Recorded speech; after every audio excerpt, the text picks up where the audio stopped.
en sus Biblias en Gálatas, Gálatas capítulo 5, y se quedan allí en el capítulo número 5 de Gálatas. Como ya lo anunció mi esposa, nosotros estábamos hablando la semana pasada acerca de cómo hacer las cosas no corriendo, sino hacerlas poco a poco.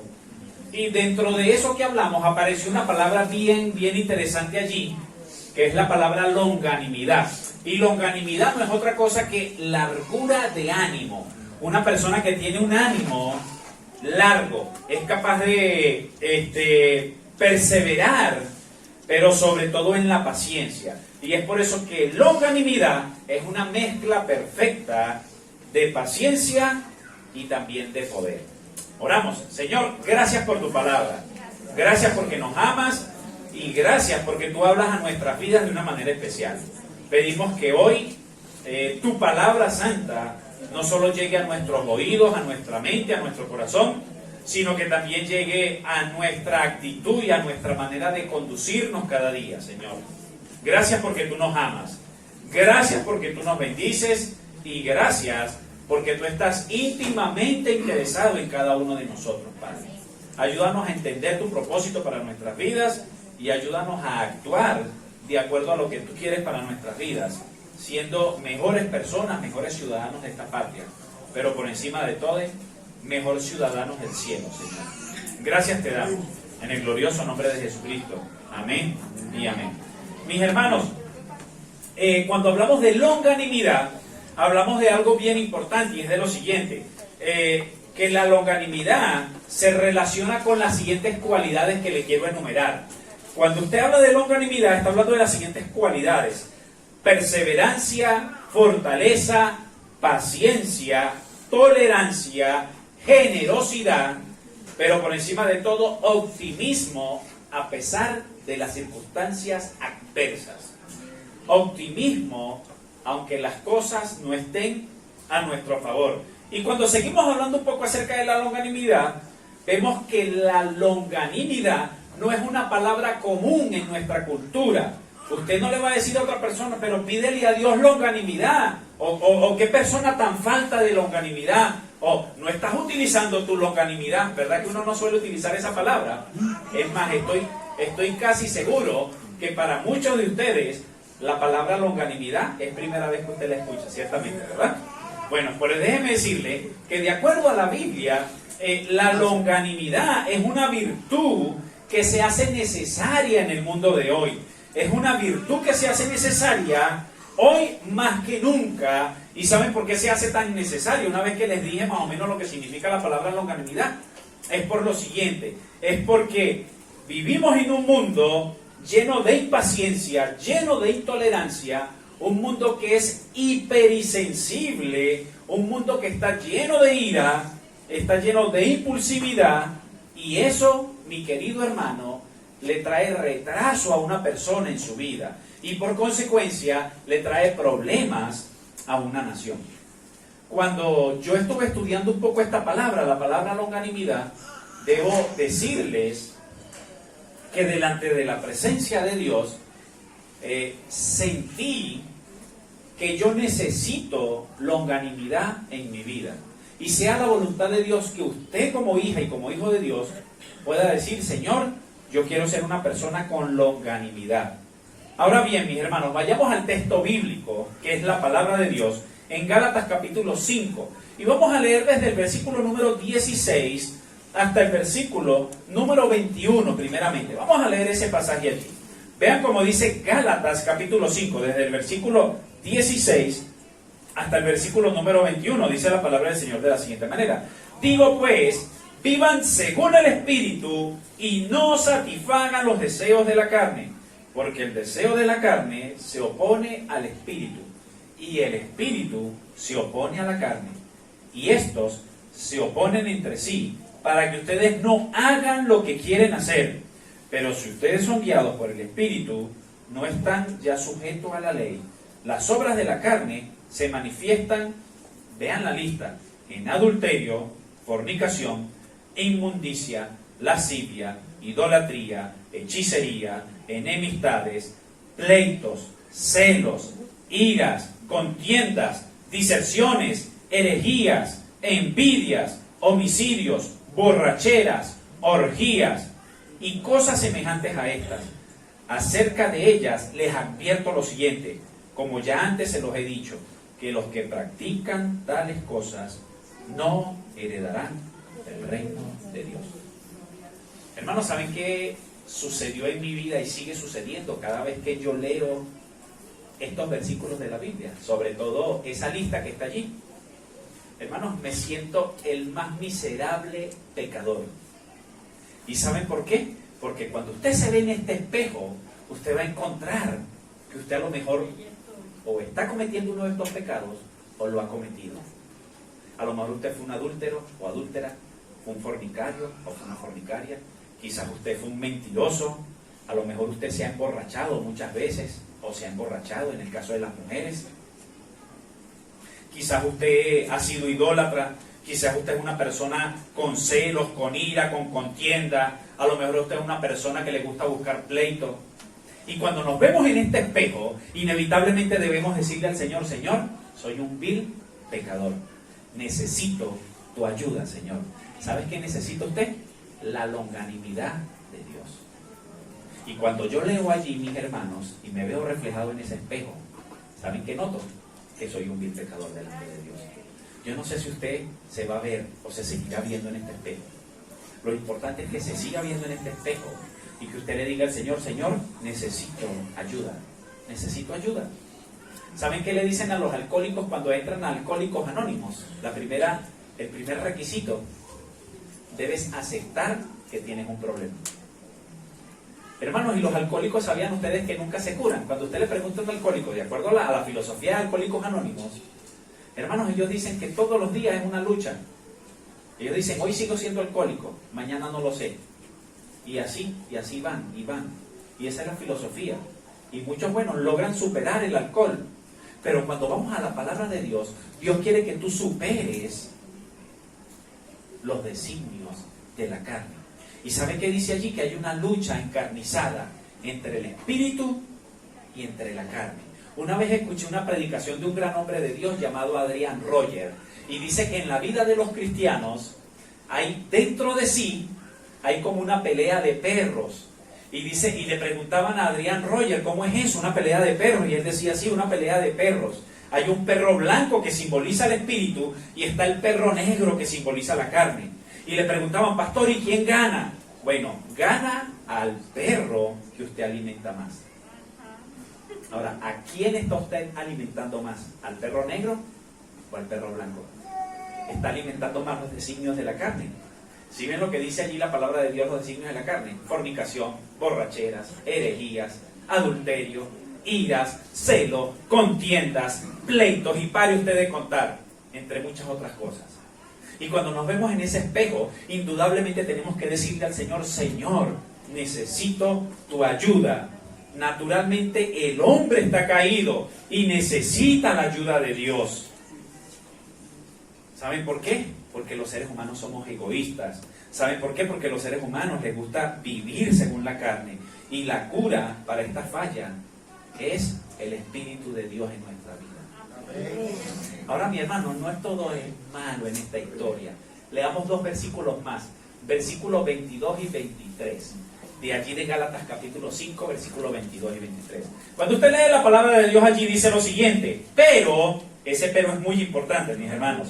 Pero el fruto del Espíritu, ahí dice que son 9 cosas el fruto del Espíritu: amor, gozo, paz, paciencia, benignidad, bondad, fe, mansedumbre, templanza. Contra tales cosas no hay ley. ¿Sabes por qué el Señor lo llama como el fruto del Espíritu? Porque es algo que debe ser cultivado en nuestras vidas. Hermanos, les quiero hacer una pregunta en esta mañana. ¿El pecado es malo o es bueno? Es malo. Ahora, ¿el pecado es sabroso o no es sabroso? ¿Verdad que es sabroso? ¿Sí o no? ¿A qué hombre no le gusta que una mujer, así no sea su esposa, le diga cosas bonitas al oído? Y así sea un hijo de Dios, ¿qué va a suceder? Hermanos, la mente va a empezar a revolucionar, ¿sí o no? ¿Será verdad, chico, que le gusta esa mujer? ¿A qué mujer, aunque sea casada, no le gusta que le digan cosas bonitas? ¿Ah? Y yo sé que a lo mejor hay piropos que son sinceros y sin ningún tipo de malintención. Pero ¿quién es el que maquina en la mente, mis hermanos? El diablo. El diablo maquina, hermanos. ¿A quién no le gusta que le lleguen cosas fáciles? Cosas regaladas, así sean robadas. ¿Cuántas veces no nos hemos prestado para algunas sinvergüenzuras en nuestras vidas? Quiero ir un poquito más allá. ¿A quién no le gusta escuchar un buen chisme? ¿Ah? Una palabra preferida. Tengo algo que contarte. ¿Qué crea eso en nosotros? Siendo sincero. ¿Ah? Sí. Y si nos dicen, te la cuento mañana, ¿qué empieza a suceder? Nos pega el gusanito del chisme, ¿sí o no? No, tienes que contármelo. Hay muchos que le llaman una palabra, hermanos. Yo nunca entendí esa palabra, pero la he escuchado muchas veces. Te tengo un beta, dicen algunos. ¿A quién no le gusta eso, hermano? ¿A qué persona no le gusta zafarse de una situación embarazosa a través de una mentira? ¿Cuántas veces no lo hemos hecho? ¿Se dan cuenta? ¿Y saben por qué, hermanos? Porque el pecado está arraigado. Y desarraigarlo es doloroso. Hay personas que para dejar un pecado es doloroso, mis hermanos. Hay personas que para dejar de mentir les cuesta, es como un vicio. Hay personas que son chismosas y chismosos y les cuesta dejar de ser chismosos. Hay hombres que son sinvergüenza y mujeriego y les cuesta. ¿Saben por qué? Porque el pecado está allí, hermano, arraigado como un parásito. ¿Cuántos de ustedes se han caído alguna vez en su vida y se han dado un buen raspón? Un raspón grande. ¿Qué sucede al cabo de unos días con ese raspón? Sale una costra, ¿verdad? ¿Y saben qué sucede con esa costra si usted la quita antes de tiempo? Duele muchísimo y la herida sigue, ¿sí o no? Hermanos, pero por más doloroso que sea, cuando hablamos del pecado, hay que desarraigarlo de nuestra vida. Así sangremos, así nos duela. Tenemos que dejar el pecado de un lado. Y eso es lo que el Señor nos dice aquí. Y ahora, ¿qué tiene que ver eso con longanimidad? Tiene que ver mucho, hermanos, porque usted debe tener una paciencia y un dominio propio, es decir, poder, para poder desarraigar de su vida esos parásitos que le hacen daño. Ahora, usted quiere ver una lista de parásitos, ahí hay una, hermano. La Biblia está llena de cosas que usted debe dejar en su vida para ser una mejor cristiana o mejor cristiano. Véase en ese espejo durante esta semana y dígale, Señor, ahora quiero, en contraste, quiero empezar a hacer estas virtudes que están aquí. ¿Y saben cuál es una de las características del fruto del Espíritu? Dice que es paciencia. Originalmente esta palabra aquí significa longanimidad. ¿Y saben qué significa longanimidad, mis hermanos? Porque yo no me quedé allí, nada más con la palabra longanimidad. Yo quise profundizar en esta palabra y busqué el original de esta palabra. Y esta palabra tiene dos connotaciones. Originalmente en el griego, idioma que no conozco, pero originalmente esta palabra se escribió en el griego. Lo que pasa es que cuando la llevamos al castellano, dice longanimidad o paciencia. Pero cuando se escribe en el griego, originalmente tiene dos significados. La primera de ellas es upomone. Imagínense ustedes esa palabrita, hermano, upomone. Y esa palabra upomone, el significado que tiene, cuando usted la traduce al lenguaje nuestro, no es otra cosa que resistir con paciencia. Tener una paciencia que resista. Es lo que dice originalmente allí. Pero si usted sigue viendo, también tiene una palabra más grande, más larga. Y esa palabra quiere decir largo, macro. ¿A usted no le llama la atención que cuando inauguraron los macros en Venezuela, por qué se llamaban macro? Porque son automercados que grandes. Usted todo lo que compra lo puede comprar como por docenas, por bultos, por cantidades, por cajas, si usted quiere. Bueno, originalmente esa palabra macro significa, en el caso de la palabra, de esta palabra que estamos tratando, que es longanimidad, significa macrotumía. Diga conmigo, macrotumía.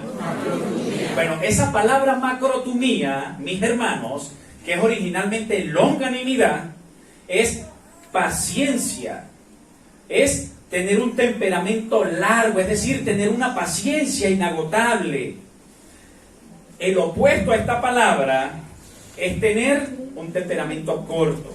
Algunos le llaman tener la mecha corta. Es lo opuesto. Y cuando hablamos de la mecha corta, es de esas personas que estallan con facilidad. Esas personas que se irritan de nada. Esas personas que están a la defensiva. Esas personas que usted le dice cualquier cosa y ya de una vez se lo toman personal. Y hasta se quieren vengar. Hermanos, y déjeme decirle que cuando yo estuve leyendo esto, me sentí tan identificado que dije, Señor, necesito ser cambiado por ti. Porque yo soy una de estas personas. He sido una de estas personas en muchas ocasiones de mi vida. Yo no sé por usted, yo no le conozco a usted personalmente. Le puedo hablar por mí. En muchas ocasiones de mi vida me he visto confrontado con esto, de que soy una persona sin longanimidad. Y desde que me enteré de esta palabra, mis hermanos, he profundizado en ella. Y le he pedido al Señor, Señor, ayúdame a ser una persona con longanimidad. Ayúdame, Padre, te necesito aquí. En esta área de mi vida reconozco que estallo con facilidad y me molesto con facilidad. ¿Es usted de esas personas que se molesta con facilidad? ¿Estalla con facilidad? ¿Hace pucheros con facilidad? Pues déjeme decirle que Dios quiere trabajar en tu vida. Y te dice hoy, hijo, quiero que seas una persona con macrotumía. Y si usted no se aprende la palabrita macrotumía, apréndase la palabra longanimidad. Y si tampoco se aprende la palabra longanimidad, trátela como paciencia. Nosotros sin macrotumía, es decir, sin longanimidad, sin una paciencia que le agrade a Dios, seremos seres humanos irritables, de mal genio, impacientes, egoístas, y por consecuencia seremos personas que estallaremos con facilidad. Pero una persona con longanimidad, con macrotumía, es una persona que tiene mucho amor. Es una persona que es capaz de decirle al Señor, Señor, yo te necesito en mi vida. Yo necesito esto que tú me estás ofreciendo. Necesito ser una persona que no estalle, una persona que no se quiera vengar, una persona que no lo agarre todo tan personal. Hermanos, Dios quiere tratar con nuestras vidas. Amén. Hermanos, yo no sé cuántos de los que están aquí a lo mejor tienen una rabia en su corazón que no han logrado ponerle a Dios. Yo no sé cuántos de los que están aquí pierden con facilidad los estribos y son capaces de estallar. Yo no lo sé. Dios sí te conoce a ti. Dios te conoce personalmente. Hermanos, quiero decirles que así como cuando uno ve una buena serie, esta historia va a continuar el domingo que viene, hermano. Vamos a seguir viendo la longanimidad. Hay mucha tela por recortar de este tema. Y yo quiero que juntos podamos aprender. Pero lo importante no es solamente aprender, sino que juntos podamos crecer en el Señor. Y que esas cosas que antes me hacían daño, hoy día yo le pueda decir al Señor, Señor, gloria a Dios, lo he superado. Que cuando veamos la lista que está desde el versículo 19 al 21, podamos decir, Señor, gloria a Dios. Ya no soy una persona iracunda, ya dejé la fornicación, ya dejé el adulterio, ya dejé el odio, ya no soy una persona que busca pleito, ya no soy una persona iracunda, en fin. Que usted le pueda decir al Señor, Señor, gloria a Dios. Ahora, Señor, voy a empezar con este fruto que está aquí. Ya soy una persona con más amor, con más longanimidad, con más paciencia. Soy una persona más mansa. Hermanos, qué difícil para personas como yo ser manso.